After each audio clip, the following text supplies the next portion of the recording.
This is an area that I've always wanted to come to for a variety of reasons. First of all, it's just drop dead gorgeous, but also it's a regional cluster of unexplained missing people going back decades.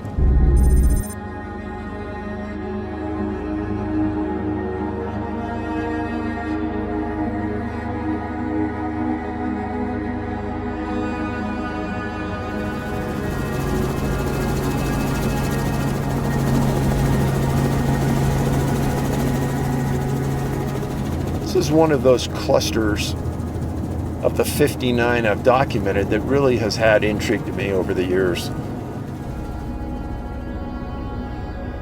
And within this Santa Fe cluster, we're going to focus on three very unusual, very mysterious disappearances. The first being 75-year-old Audrey Kaplan disappeared in July 2014. She was with her husband. They had a house here in Santa Fe, and they decided to come up to the ski resort and look for mushrooms. And it was a popular mushroom picking site up in here. And what they did is they hiked up the trail into the wilderness area, and somehow or another they got separated. Well, Audrey, who was in extremely good shape for an older person, couldn't be found, and they started a search for her. Audrey disappeared July 30th, one of the hottest months in the Santa Fe area. Now, there were thunderstorms that happened post-disappearance, and that night they had searchers on scene, and for the following several days, they scoured that mountain. And eventually, days later, one searcher, way off the primary grid area, came upon a very unusual sight. He started to see a camping area that seemed to be pretty much destroyed. And he walked up and he saw a woman in the fetal position in about 4 or 5 inches of water in a creek, deceased, naked. No shoes, no clothing, no nothing. Her face was in the creek. Her entire body was laying on its side in the fetal position. A very strange sight.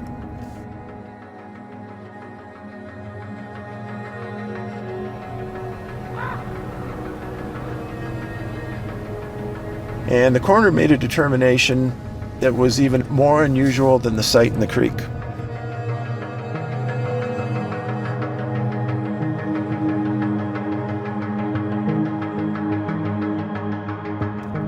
And he said that there was no physical evidence that she died of hypothermia, but the determination was hypothermia that killed her.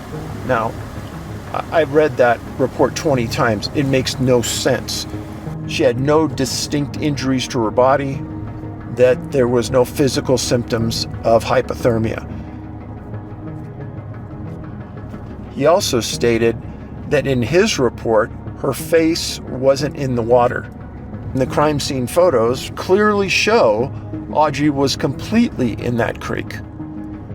So, a lot of confusing, strange aspects to the Audrey Kaplan disappearance.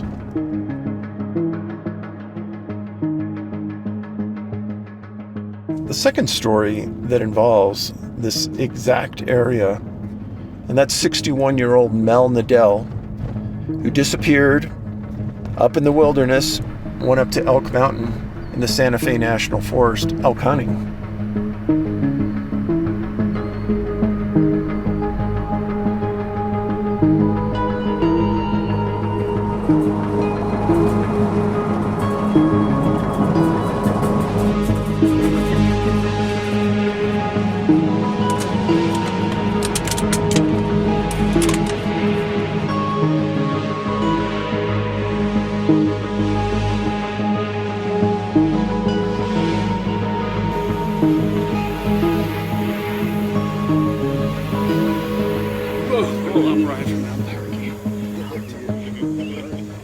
What kind of wildlife would somebody find up in the mountains out here? We're rich. Elk, mule deer, bear, lions. And the size of the elk and the deer? Really good trophy quality. New Mexico grows really good animals. We're stingy on our tags. It's a draw system. So hunting's a really big sport. New Mexico is a destination for elk hunters. The numbers of elk are really small compared to our western states, but our hunting quality is really high. Mel had a slight knee injury.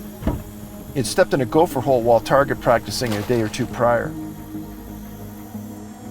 Once Mel met up with his friends at Elk Mountain, and the three made a plan for the evening's hunt. Mel would stick close while the other two would go on a pretty good hike. Mel pointed out a group of trees about 150 yards down the trail, while the other two would hike in the opposite direction toward the peak.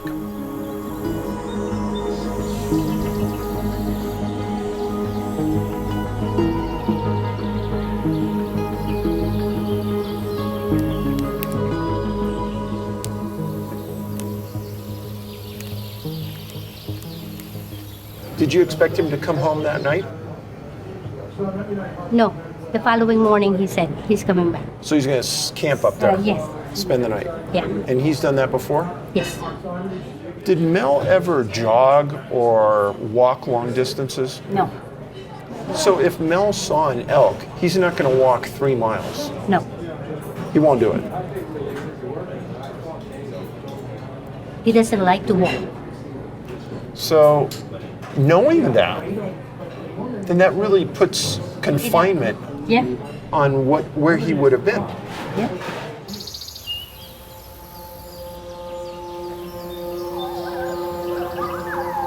He didn't go hiking with them. The friends went up the mountain, like searching for animals. And then when they get down, the jeep was there. There was no Mel. But he should have been back by then. He should been there.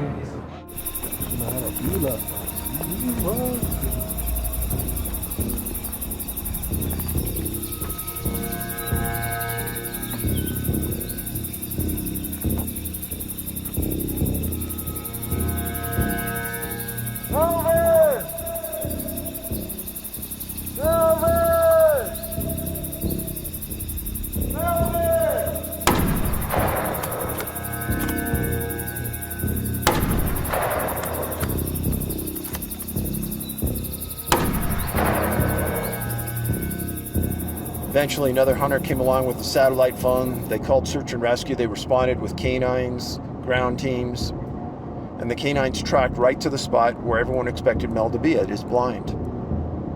Now think about this for a minute.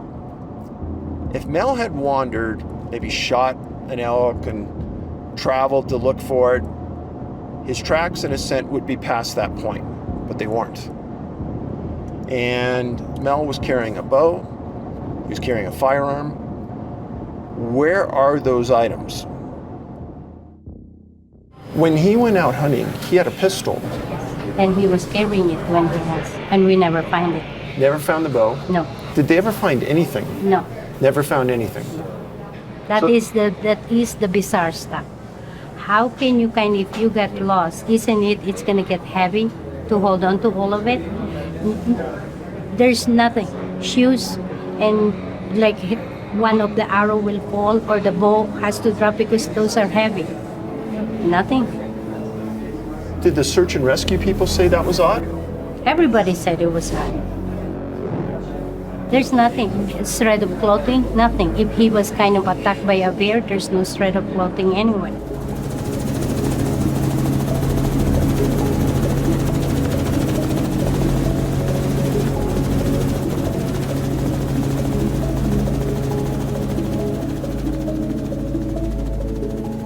And Bob, how many years have you been guiding? This is my 25th year. 25th year. And how many years of experience do you have in the mountains surrounding Santa Fe? I'm 53 now, almost my entire life. And I know you know the story. Yep. What could have happened to him in your mind? Here in New Mexico, Roswell, alien abduction. Yeah. Really, he had to have gotten a ride out. He had to have been picked up or gotten a ride out there, I assume. If he was a mobile person and a hiking person, he could just be so far off target from where anybody assumed he was going. But in his sense, what we understand, he probably didn't do that. Right. He probably didn't take off on a long march anywhere. Yeah, history mystery. What happens to the big jet airliner in the huge ocean? As strange as Mel Nadell's case was, there was another case much more recently. November 7th, 2017, another hunter disappeared. Stanley came up to an area about 10 miles from where Mel Nadell disappeared, in an area called Barillas Peak. And he was in a vehicle with his father and another friend, and they were driving the dirt roads looking for deer. Deer crossed in front of him. Stanley jumped out with his rifle, chasing the deer.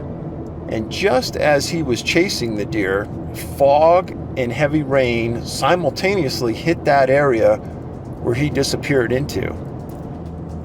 And then he wanders, apparently. That started a 7-day search for Stanley. The canines can't pick up a scent. Helicopters in the air can't see him. Professional trackers can't find any tracks. Fast forward 5 months later, and an off-duty New Mexico State police officer and his son are fishing on the Pecos River. They find a body. He wasn't immediately identified, but the coroner eventually came around to say it was, and that he had some skull injuries and he had 2 broken ribs. Presumption was that he drowned. Stanley's body was found 9 miles from his point of separation. It's another weird disappearance, with this one just happening. Especially in these cluster zones, this is one of those recurring phenomena. It's going to happen again, it's just a matter of time. In talking with Edna, one of the things they found in Mel's Jeep was his GPS. Now that's an important device that will help you get back to your point where you started the hike. And it's supposed to be a trail guide for you. Now personally, I don't think it's unusual that Mel didn't take that, because he knew in himself that he was only going to walk 150 yards down that trail. If you're going to purchase a GPS device, consider it your insurance plan.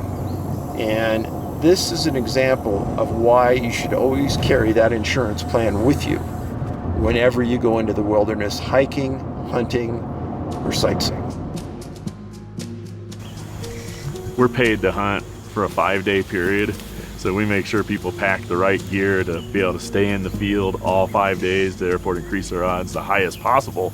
And so our basic list, and a packing list that I expect hunters to carry in the field, it has their hunting license in it, and it has a bottle of water they're drinking, it has a bottle of water you're not planning on drinking, it has a garbage bag that's the most useful wilderness tool in the world for a raincoat to sit on, to pack something in. As a hunter, you're like, I'm fine, I'm armed, I'm safe, I'm the baddest thing out here because I have a firearm with me. And then you read more and more and more, and these are people that are more experienced. They've been in the woods more than I have, you know. There's no reason for why these people go missing, and you're like, okay, I'm gonna pack things differently. You change your whole mindset. You take advantage of the technology that you're given today. You've got the sat phone, you've got GPS, you've got all that, but then if you don't want to have to rely on a cell phone signal, if your battery dies or something like that, you know, I've got a whistle, I've got a knife, the knife's got a fire starter. It's just all about, I'm gonna be able to take care of myself. You know, with the camouflage patterns available today, you got this on right here, it's gonna be hard to get spotted, so carry something bright with you. This is a space blanket. And the reason I grabbed it is because it's fluorescent orange, which is a universal here I am color. Tell somebody where you're going, tell somebody that's trusted, that is gonna look after you, and tell them what time you're gonna be out. And if you're not out by then and you're not calling them, say it's Lauren that you told, then Lauren, you know, is gonna call the authorities come out there and look for you. It's super important. It is, and I've heard you say this many, many times, especially writing about the missing 411, check the weather. If you do get lost, there's common sense rules there. Stay put, kind of stay close to where you started, especially if you told somebody. And you know, you don't ever want to like weigh your pack down, but one thing I will never compromise on is extra ammo. There's a 3-shot rule that a lot of people my age, I don't even think they still teach it in hunter safety courses. That's not where I learned it. I learned it from him. And it's not only I'm lost, 3 shots, here's where I am. In addition to that, if I go missing and for whatever reason I don't have that extra ammo, I've used it, I've spent my shells, back at camp, they can fire those 3 shots and you can tune into, okay, I need to turn around, I need to do this. If you are lost, the best thing you can possibly do is get yourself into an opening. And I always tell people, take your coat, take something bright, and whip it around over the top of your head in a big circle, like a set of rotor blades or a rope that you're spinning over your head. It's really, really easy to see that from the air. Typically, we find either the person's alive or, you know, deceased. Not very often do we not find them.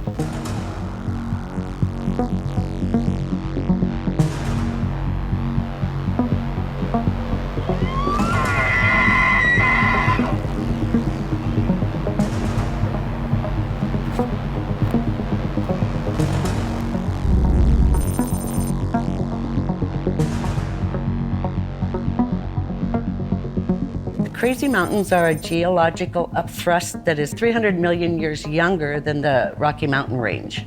So they're not part of the Rocky Mountain Range. They're an isolated island of mountains.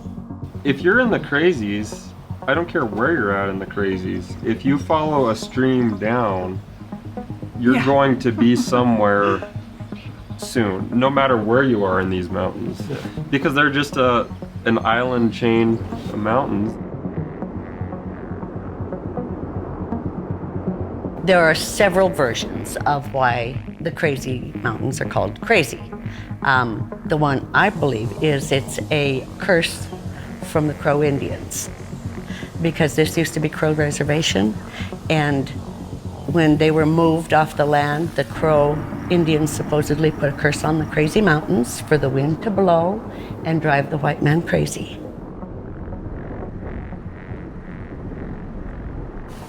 My name's Alan Ronneberg. I'm the undersheriff with the Sweetgrass County Sheriff's Office. I'm also the search and rescue coordinator. I've actually been with the search and rescue for 24 years. I grew up in this community. I've been here, I'm 52 years old now. I've been here all my life. My parents, grandparents, great-grandparents have been here since the 1880s. It's always been an agricultural and mining community. The family ranches have been handed down for over 100 years. The people that work here raise their families here and their kids stay here. And a fantastic place to grow up. I'm Rebecca Ryan. I'm Charlie Ryan, and we live in Sweetgrass County, Montana, and the Crazies. So tell us about the kind of wildlife that we would expect to see in the wilderness. Deer, whitetail and mule deer, elk, black bear. I don't see many wolves, but they're here. So no grizzlies up there? That we know of. Now, there's been folks that say they've saw grizzlies. We don't have a resident population of grizzly bears yet. I think they're coming, but there's none here now.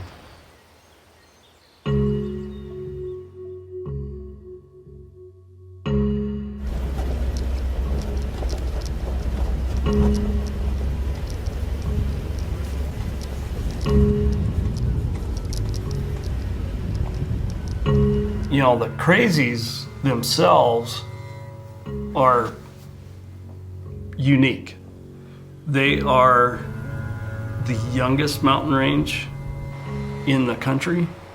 It's horrendously rugged, and you don't really understand it until you get into it.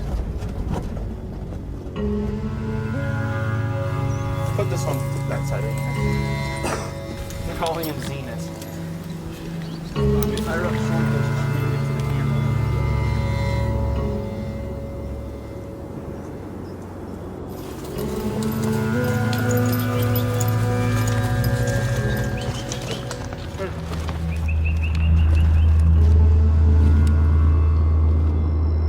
What supposedly happened as they started on the trail going up to the Campfire Lake, they had a horse wreck. Their mule spooked and started bucking and throwing all their supplies off the trail. All of Aaron's camping equipment was basically on that mule. I know he lost his sleeping bag. And once they got into Campfire Lake, what happened? They started their hunt. This was their base camp, and they went and hunted from here. They were planning a week trip. Would you describe that he had good common sense? Yeah, Aaron had good common sense. Aaron wasn't a dummy. I mean, someone that comes up here every other weekend, always hunts up here, has stashes up here. He knows the area like the back of his hand. They spent 2 days here at Campfire Lake. The one fella had a cache here somewhere below Sunlight Lake. So Aaron was going to go up the trail to Sunlight into the cache and get what he needed. He was supposed to go up here, grab the cache, Right. and then come back to his best. Come back into Campfire Lake.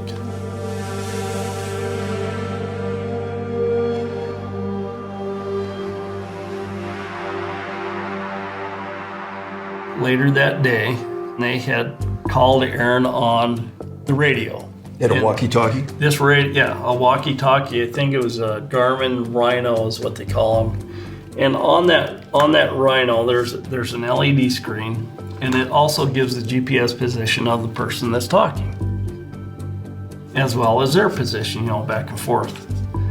And when they did that, the GPS position showed him on the very edge of the screen over in this area here on the main Sweetgrass Trail. Okay, so that's confusing. When he gets to the fork right here. This fork. Yeah. How evident is it that there's a fork in that trail to the lake? Very. So it's real obvious. It's very obvious. So at this point where he's down the trail over here, he's next to a creek, right? Correct. And the creek, everyone knows, runs one direction. Correct. So for him to get disoriented right here and not know which direction he's going on the trail, it doesn't make any sense. No. At what point do they realize that he's missing? The next day, actually. Okay. And they waited for him for a day and then looked for him for a day. And that's when the storm starts. And the storm is coming in from this way. Gotcha. How much did it snow? In between 18 to 24 inches within 12 hours. The temperature was, in the 40s and 50s, and then all of a sudden it was in the teens. And the snowstorm kind of forced him out. We received a call from one of the individuals that was hunting with him, saying that he was overdue and hadn't come out. He hadn't seen him for a couple of days. And they told me Campfire Lake and said, well, you need to get a hold of Park County. Park County goes out, they start a search. They start a search in their county, and we go ahead in kind of a military, it'd be a blocking maneuver. There's still 6 to 8 inches of snow, rapidly melting. The temperature's getting better, it's warming up. We don't find anything. This is a key point. So as you guys are coming up the trail, Right. you're not seeing any footprints going out. Negative. Right. Sheriff from Sweetgrass County, Alan. It's good to see you. On, I believe it was the second day that I was working that, I had landed with a deputy after dropping off 2 separate dog teams. And because that terrain is so steep and so deep and very, very wild country, started up high and they were going to work the dog teams coming down. And there was a gal with her German Shepherd, I believe, that found a pair of boots. Diamond 7 Hotel Romeo traffic, 7 mile final runway 12 is an Embraer runway 12 clear for takeoff. Helicopter 5 Tango Lima, I'll be making a turn up towards northeast to get through Ross Pass. Roger. This will be the road that Aaron and his two buddies drove in on. You know, pickup and a horse trailer. I know they had 2 horses and a mule. Okay, cruising up drainage now. So you guys, the horse wreck happened right up ahead of us.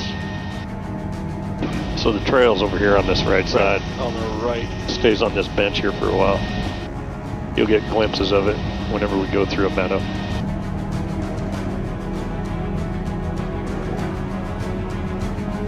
I'm going to make a right-handed turn, fellas, and we're going to follow the rest of the trail here. You can see where the trail is right in front of you, that zigzag. You're going to reveal into Campfire as soon as you look straight down on the other side of this cliff.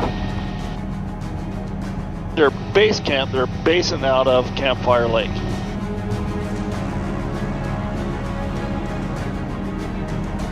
So when you come up here, you sit up here and you spot, and that's what they were doing. Yep. We were spotting. We saw elk all the time over here, so this is loaded. So we'll go down to the bottom. And you can see this kind of tough country, even on the trail, to kind of move through. It is. It's a workout. Oh, man. Going up and down these trails is one heck of a workout. Oh yeah, you can see the trail easily. Yeah. And the trail's like this all the way over from Campfire into the Sweetgrass. Yeah, this is the T in the trail. Trail cuts through those rocks right there. Yep. There was fresh snow on the ground. It could have been easy to miss that turn. He left before it started to snow, though. Oh, did he? Yeah. Gotcha. I think it was plumb bare ground when he took off, and it was actually pretty warm out, into the 50s at least. Okay, we're right at the county line. We're coming into Sweetgrass County and leaving Park County. A lot of boulder fields through here. It is, yeah. And these are all loose. These aren't set. They're all loose. You take one step forward and you slide 2 steps back on each foot. So you're, in our search area, that's what restricted our search area so much. It was so small because you can't get off of the trail very far. You start going across this, it's sharp. If you don't have a pair of hard-soled boots, they're going to eat your feet. Even into the timber is loose rock all over the place. Immediately from the boots, there's a scree pile. If he was barefoot, he would have tore up his feet immediately. Coming up to the falls now. Probably have to turn around to see them better. Yeah. This is the bench above the falls where the boots were found.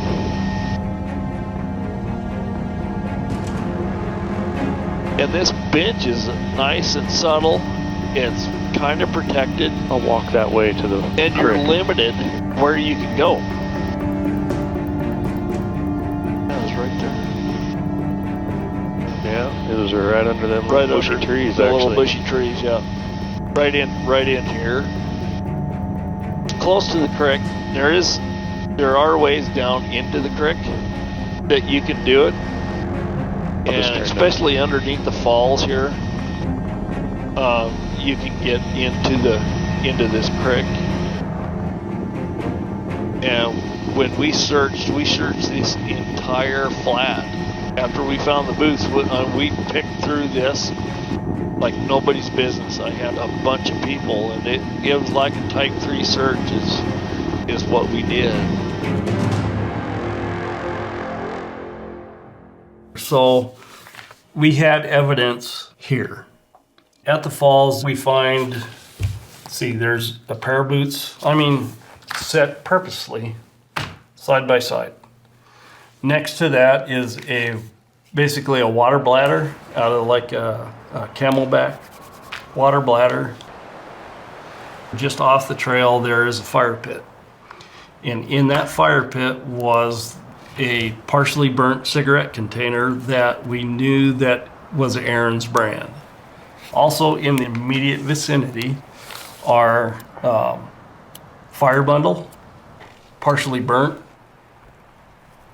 Alongside that, in the fire pit were the 2 waist belts from a backpack. Straps that come around, Right. and the pack sits on your hips. Correct. Is that what we're talking That's about? what we're talking about, yep. Why would anybody take those off? Cut them off. There's a little bit of insulation in there because they're padded, and you can slip your hand in there. They're a little bit of protection. Right. That's the first thing we thought of. That's about the only thing that made any sense.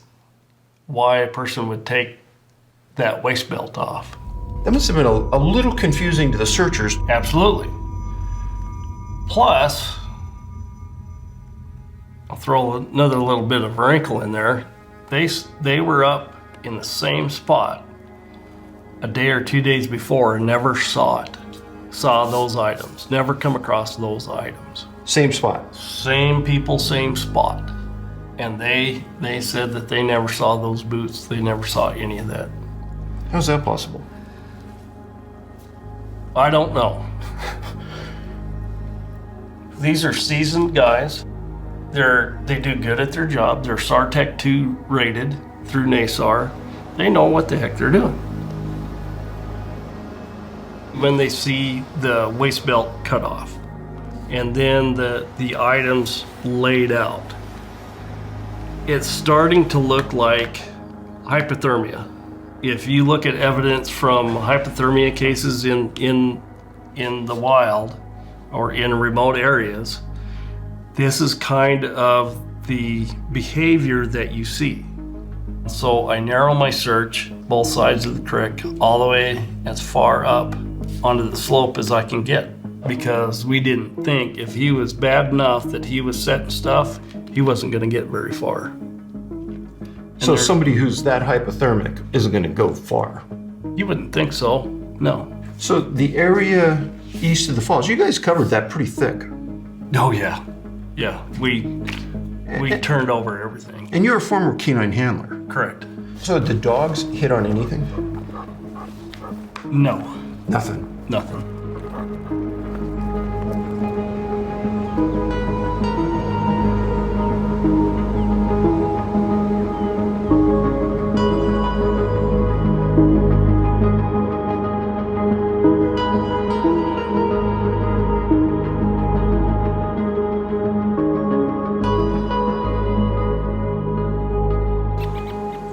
Well, every spring we maintain our fences, so we can graze our cattle the way we want to. So it's just an annual spring thing. And my father-in-law was here, just happened to be with me. And just, you can see the ridge up there where a section of fence runs between us and our neighbors, and just annual routine. And I was going over the fence and he was kind of hiking around, and He looked down and he saw an orange vest. So he went down just to go pick it up, and then that's what he proceeded to find the backpack and everything else. So in his mind, he thought, well, what hunter lost his stuff up here? And he comes down off of there just like grinning from ear to ear, just, hey, was there a hunter lost up here? I'm like, yeah, actually there was. Oh, cool. Well, his license is still in here, in his pack. Okay, so I look at it, and it was Aaron Hedges. Did you recognize the name? Oh yeah, I recognize the name. I mean, there was helicopters flying up way up the valley up there, and a big search, and it was in the local press. And inside, was there any food? There was snack bars. There was nutrition inside. Yes. Oh, yeah. Yes. Correct me if I'm wrong, but the backpack, I understand, was actually leaning against a tree. Correct. So somebody just didn't strip it off and drop it. Nope. They put it there with intent. They put it there with intent. They put it there purposely, and it was protected. Okay, and what was in the backpack? I understand you found a gun. Correct. .44 Bruger Red Hawk, I believe it was. Did you find the bow? Yes. It was alongside the backpack, evidently. In our search, another interesting point, I guess, when we searched this area, here at the head of this ridge, where it starts to drop off, was a cup, a thermos cup. And beside that cup was a, open energy drink. Somebody had, basically sat down and drank a cup of tea. That's an odd sight. Uh-huh. Yep, absolutely. What do you think when you see that? What the hell's this guy doing? And from this point, you could see the Ryan buildings. From where the cup is? Yes, absolutely. I mean, they're right there. They're right down there. And could he see a road? Yes. Does that make any sense to you? No, it doesn't, because, well, I don't know if it makes sense to me or not, but it is funny. So you don't find a body after your search. You guys... No. We couldn't cover a large area, and we didn't have a lot of time to be able to do that. And it wasn't a life or death situation at this point? No, not at that point. It was evidence recovery. So how far does it go on for the next thing to happen? Another year.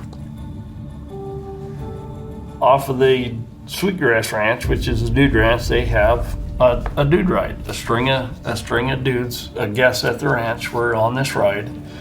And as they come up the hill on a little bench, one of the guests looks over and went, "Hey, there's a skull over there."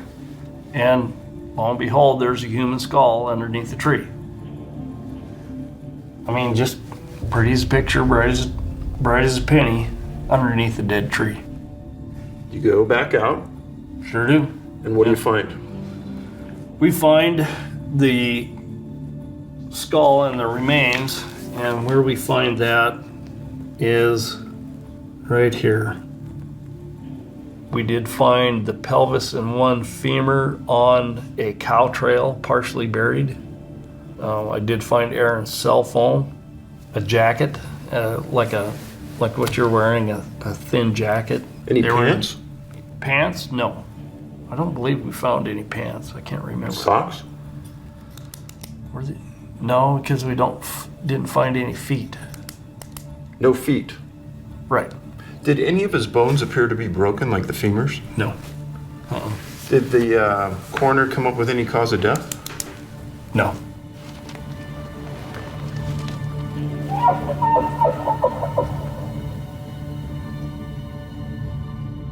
He could have seen the creek. Yes, he could have seen the creek. So there he had water. I understand that there was also a lighter in his backpack? I think so, yeah, probably. So he could have made fire. Mm-hmm. He had a gun, he could have signaled help. He had food, he could have eaten. Well, you're a nurse. Yes. So you understand hypothermia and how it affects the body. That distance, somebody said, well, he was hypothermic way back at the falls, that's why he took his boots off.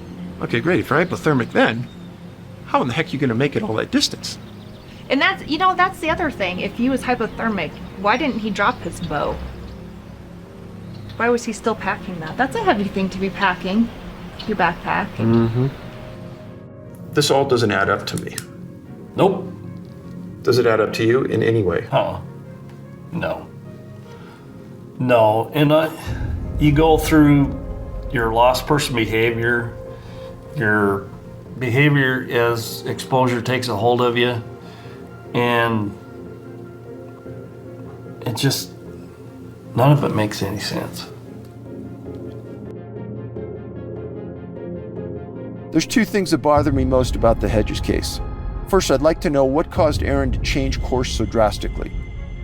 Even if he had missed the turn to the cache, he'd eventually know he had gone too far, merely by the fact he's walking adjacent to the creek that's flowing downhill away from the location he's supposed to be. This was an experienced hunter who hunted here often, and this was a full 2 days before any bad weather.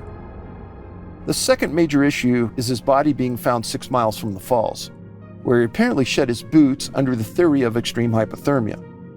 Somehow, while hypothermic, he carries his bow, his backpack, a jacket, his cell phone, and thermos 6 miles through 1.5 to 2 feet of fresh snow with no shoes, then sits on a rock overlooking safety. His remains were found 11 miles from the camp he was supposed to return to. It's too much. This is one strange case. I never take those mountains for granted. Every time I drive home from the east, it's like, oh, there they are, there's our mountains. It's the best place on earth. You know, it's the prettiest place on earth. We're prejudiced.